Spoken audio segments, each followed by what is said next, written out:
Salut tout le monde, j'espère que vous allez bien. Je vous fais une petite vidéo aujourd'hui parce que je voulais vous parler de mes craintes sur mon aventure, donc mon premier projet en solo que je vais démarrer début avril ou fin mars, donc dans un mois on va dire. Je voulais vous partager mes craintes et qu'est-ce que ça va m'apporter concrètement. Voilà, je voulais vous partager ça, donc ça sera la dernière vidéo avant la présentation de mon matériel que j'irai chercher normalement cet après-midi. Voilà, je me suis décidé, j'ai reçu mon dernier salaire de service civique là il y a quelques temps, donc je me suis dit, voilà, autant ne pas trop dépenser. Je vais aller l'acheter cet après-midi, comme ça au moins je l'aurai et je serai situé comme ça, il n'y aura aucun souci. Voilà. Je voulais vous partager donc dans cette dernière vidéo avant la présentation de mon matériel et l'avant-dernière vidéo avant le départ de mon projet. Donc du coup, juste petit bémol pour le futur de la chaîne, donc il y aura une vidéo donc là, ensuite cet après-midi ou demain, une vidéo qui sortira sur la présentation de mon matériel, et ensuite une dernière vidéo avant mon départ où je vais vous expliquer le contexte de mon voyage, et ensuite genre je vais vraiment prendre les vidéos de mon voyage. Je verrai un peu comment je fais pour quand je serai à mon voyage, voilà, parce que j'aurai pas forcément trop de connexion. Au niveau de la batterie, ça va être assez chaud, donc voilà, ça je vais voir. Je préfère pas trop prévoir, mais voilà, bref. Donc tout d'abord, il y a beaucoup de personnes, notamment mes amis, qui m'ont demandé, enfin mes proches en général, pourquoi tu fais ce voyage, qu'est-ce que ça va t'apporter. Alors, il faut savoir que d'un point de vue personnel, le voyage, c'est énormément riche d'un point de vue développement personnel. Ça apporte plein de trucs. On découvre des différentes, peut-être pas des différentes cultures vu que je serai en France et que j'ai que voyagé en France, on va dire en mode vagabond, hein. Parce que faut faire la différence entre voyageur et vagabond. Là, ce que je vais faire dans le prochain mois, ça s'appelle du vagabondage du coup. Ça veut dire que je pars mais sans vraiment savoir vers où, je sais pas où je vais dormir le soir, ça s'appelle être vagabond. Être voyageur, c'est plus être en mode tourisme ou alors dormir en hôtel ou enfin voilà quoi. Voilà, bref. Du coup, donc le vagabondage, du coup, ça permet de se développer personnellement, voilà, de rencontrer différentes personnes, différents points de vue, modes de fonctionner, penser. Moi, mon rêve, vraiment au long terme, mon objectif, c'est de voyager à l'étranger, bien sûr, dans d'autres pays. Et vraiment mon objectif au plus long terme, du coup, je sais pas si je vous l'ai déjà dit, mais du coup, c'est de faire le tour du monde à vélo, en trek. Ça veut dire dormir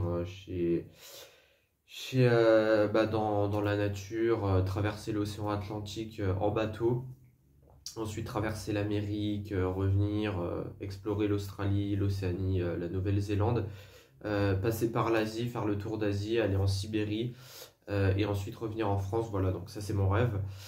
Et en Afrique aussi. Bref, du coup voilà. Donc ça c'est mon plus grand objectif, mais ça sera pas tout de suite bien sûr, hein. Donc voilà. Sinon, donc là je vais faire ma première expérience, ça va être mon premier voyage en solo. Donc je pense que ça va être une des plus grandes expériences de toute ma vie, parce que je pense que je me rappellerai jusqu'à ma mort à mon avis, vu que ça sera ma plus grande expérience. Mais j'ai quand même quelques craintes, parce que certes je suis motivé, mais voilà, c'est pas forcément rassurant de partir tout seul, parce que, bon, comme je vous l'ai dit, du coup, dans d'autres vidéos, j'ai déjà fait du trek avec des amis, mais c'était avec des gens, voilà, on était trois. Donc, du coup, bon, voilà, on a déjà eu des problèmes, mais au moins on était trois. Et encore, c'était dur, alors qu'on était trois. Alors, je me dis, s'il m'arrive des trucs comme ça tout seul, voilà quoi. Donc, et puis même la nuit, enfin, en forêt, bon, après, c'est très rare, hein, qu'il y ait des psychopathes qui rôdent dans la forêt, ça on voit ça dans les films d'horreur, mais c'est pas impossible. Voilà, c'est vraiment très rare, mais bon, on n'est jamais à l'abri, hein. Ou même pas forcément psychopathes, hein, genre des gens, voilà, qui sont un peu bourrés, ou même, bref, qu'importe, même des gardes forestiers, hein, c'est possible. Voilà, donc ça me fait un peu peur. Sinon, genre mes craintes, à part la solitude, c'est que du coup, donc je vais faire la Loire à vélo. Donc maintenant, c'est sûr. Du coup, avant, je voulais faire peut-être vélo français, mais c'est un peu plus compliqué. Donc je vais faire la Loire à vélo. Donc Saumur-Nevers. Donc je pars pour un voyage de 392 km. Donc ça va me prendre 2-3 semaines à peu près. En fait, ce que j'ai vraiment peur, c'est que je vais dormir sur la Loire, normalement, ou dans des forêts. Par exemple, quand je vais arriver à Orléans, ça veut dire à mi-parcours, donc à mi-chemin entre Saumur et Nevers, du coup. Orléans, il y a une forêt qui s'étend à côté de la Loire sur, je crois, 70 km. Donc, vu que je vais faire environ une quarantaine ou une cinquantaine de kilomètres par jour à vélo, ça dépend du temps. S'il pleut, je vais faire une trentaine de kilomètres par jour. Et si vraiment il fait beau et que je suis motivé, peut-être une cinquantaine ou ouais, soixantaine maximum. Voilà. Donc en fait, ce qui me fait peur, c'est que dans les forêts domaniales, notamment à Orléans ou même sur la Loire ou n'importe, dans toute la France, le feu de camp est interdit. Alors le camping sauvage est autorisé. Je me suis renseigné, c'est-à-dire que vous pouvez poser votre bivouac, évidemment, pas dans la rue ni rien, hein, logique, mais moi de toute façon je dormirai dans la nature, donc en forêt on peut poser son bivouac, par contre il y a des règles. Interdit dans une forêt privée, bien sûr, sauf accord du propriétaire, mais le propriétaire faut le trouver, voilà, et il faut qu'il soit d'accord, enfin voilà, bref. Donc dans les forêts publiques, ou sur la Loire, ou voilà, dans les espaces publics, on va dire, le bivouac est autorisé. Feu de camp interdit. Euh, on n'a pas le droit de poser son bivouac avant 20 h. C'est-à-dire s'il pleut et tout, je reste sous la flotte. Et on doit enlever le camp à 8 h maximum. Voilà, bon. Ça, je peux gérer encore. Le feu de camp, on est quand même en hiver. Je vais me déplacer vers l'est, mais bon, encore je me serais déplacé vers le sud, il aurait pu faire de plus en plus chaud, on va dire. Mais, et puis même, il aurait quand même fait froid. Mais voilà, bref, il va faire froid la nuit. Donc ça me fait peur. Honnêtement, ça me fait peur pour le feu de camp. J'aurais évidemment un réchaud à gaz, mais un réchaud à gaz, ça prend énormément de place. C'est lourd. Donc bon, et ça fait pas tout, hein, ça peut partir très vite. Donc voilà, et puis même s'il fait très froid, un réchaud à gaz, c'est pas ce qui va réchauffer. Donc voilà, et puis je prends pas le risque, je pense que je vais pas prendre le risque de faire un feu, parce que même si je vois des gens arriver au loin, peut-être que j'aurai le temps de l'éteindre, mais ils verront très bien que j'aurai fait un feu. Et puis même s'ils arrivent et que le feu est éteint, il y aura les cendres, les pierres et tout, donc c'est cramé. Et j'aurai une amende, voilà, tout simplement. Et j'ai pas envie de me taper 135 €, voilà. Surtout que je vais être un peu en galère de bouffe, alors si je dois payer 135 €, ouais. Voilà quoi. Bon, du coup, ça c'est ma crainte numéro 1, le feu et la solitude. Ensuite, il y a d'autres trucs, par exemple l'eau, faire ses besoins, ça veut dire en tout, genre la nourriture, voilà, faire pipi et tout, enfin voilà. Ça, je sais pas comment je vais faire, voilà. Il y a la ville, peut-être, toilette publique, je sais pas. Au niveau de l'eau, il y a peut-être des fontaines par exemple, notamment, ouais, en ville, il y a des fontaines à eau normalement. Après, c'est pas sûr. Et du coup, en filtre à eau, donc là, j'ai fait la liste de mon matériel.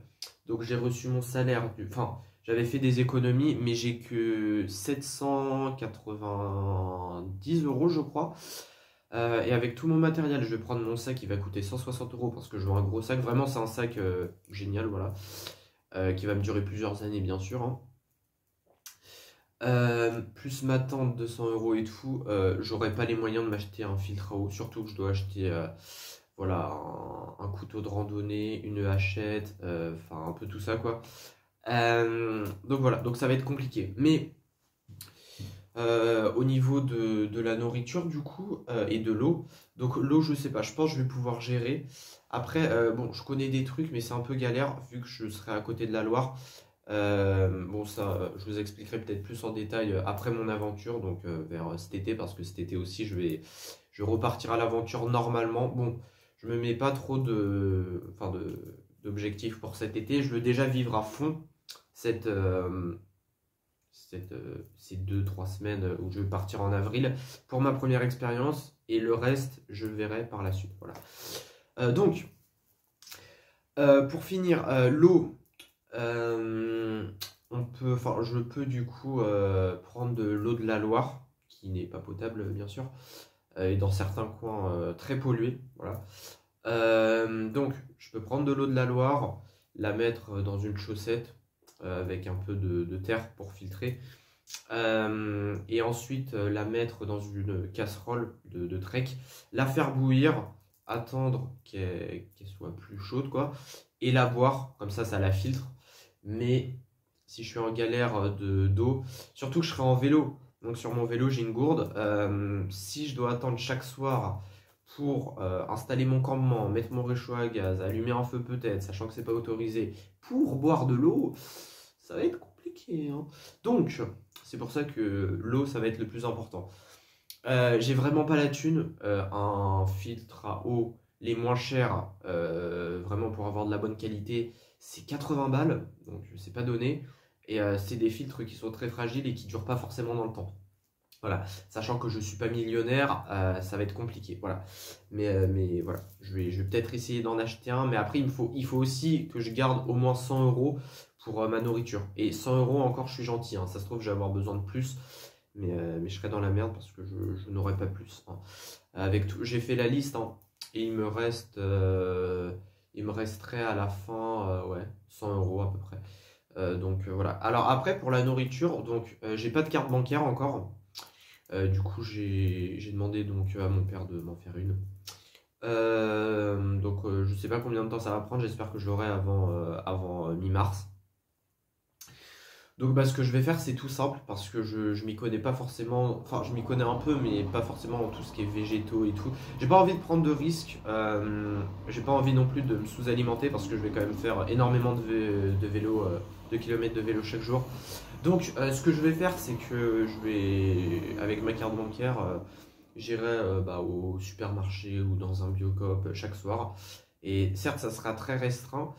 Ou alors, en fait, j'ai deux possibilités. Soit je m'achète des rations de survie, c'est-à-dire ça prend de la place dans le sac, mais au moins j'ai pas besoin d'aller au supermarché. Ou alors je vais dans un supermarché, mais au moins je peux manger frais. Voilà. Je sais pas. Honnêtement, c'est de la survie, hein, donc ça veut dire que je vais pas me bouffer un poulet rôti tous les soirs. Ça va être de la survie, donc c'est vraiment voilà, ça va être des œufs, de la viande, des patates, enfin des voilà, tout ce qui entre guillemets va me faire tenir. Les orties aussi, je vais devoir manger des orties. Bon ça va, je suis habitué, hein, l'été je mange des orties. Donc voilà, parce que ça apporte énormément de protéines et d'énergie, n'empêche. Mais sinon, ouais, comme je vous ai dit, je m'y connais pas trop sur tout ce qui est baie et tout, donc tout ce qui est végétal, je m'y connais pas trop. Même si je suis en train d'apprendre là, je pense que avant mi-mars, j'aurais pas forcément appris grand-chose sur les plantes. Et de toute manière, c'est pas ça qui va me nourrir, voilà. Donc pour la bouffe, je pense que voilà, carte bancaire et puis au supermarché, voilà. Sinon, dernier truc, excusez-moi, dernier truc du coup, pour mon vélo, donc je vais voyager en vélo du coup. Mon vélo, donc c'est un Rockrider ST540S, donc un VTT. Donc ça c'est bien parce que je peux faire de la route et puis un peu en forêt, voilà. Ce que j'ai peur, c'est que j'ai un problème avec ma chambre à air, ou mon vélo en général, hein, la suspension qui pète. Ça m'est déjà arrivé récemment. Un pneu qui se crève, la suspension qui pète, voilà. C'est pas impossible. Le problème, c'est que ça coûte cher. Et il n'y en a pas forcément partout sur la Laura Vélo. Donc voilà, donc ça me fait aussi peur. Donc voilà, donc c'était mes craintes, tout ça. Je voulais vous les partager. Et à la fin, du coup, bien sûr, à la fin de mon aventure, je ferai une vidéo débrief pour vous expliquer comment c'était. Et en fait, ce que j'attends de cette première expérience de voyage, c'est vraiment de m'apporter, bah, justement, je sais que ça va être dur, je sais que je vais avoir très froid, je sais que je vais échouer la nuit. Bon, je vais pas forcément avoir du super matos, donc je vais avoir froid la nuit, je vais avoir peur, enfin, je serai seul et tout. Donc j'attends de cette expérience que ça m'apporte vraiment que du positif. Et que c'est sûr je vais faire des échecs, mais je vais essayer de tout en apprendre et vraiment voilà, de me donner à fond et de faire voilà, juste de kiffer, voilà. Donc je vous ferai une vidéo je pense demain pour vous présenter tout mon matos, et ensuite je vous ferai une vidéo avant bon, même allez, la veille que je parte à l'aventure, pour vous dire un peu comment ça va se passer, comment ça va se dérouler, les prochaines étapes et tout. Et vraiment tout mon voyage en détail, parce que là je serai vraiment situé. ainsi que toutes mes connaissances. Donc ça serait une vidéo un peu longue. La présentation de mon matos, ça durera 10-15 minutes grand max. La vidéo où je vous présenterai pour pour partir en voyage, elle durera une demi-heure à peu près, bref.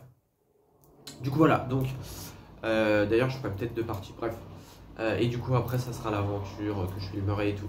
Donc je vais pas rester plus longtemps. Là je vais aller chercher mon matériel tout à l'heure.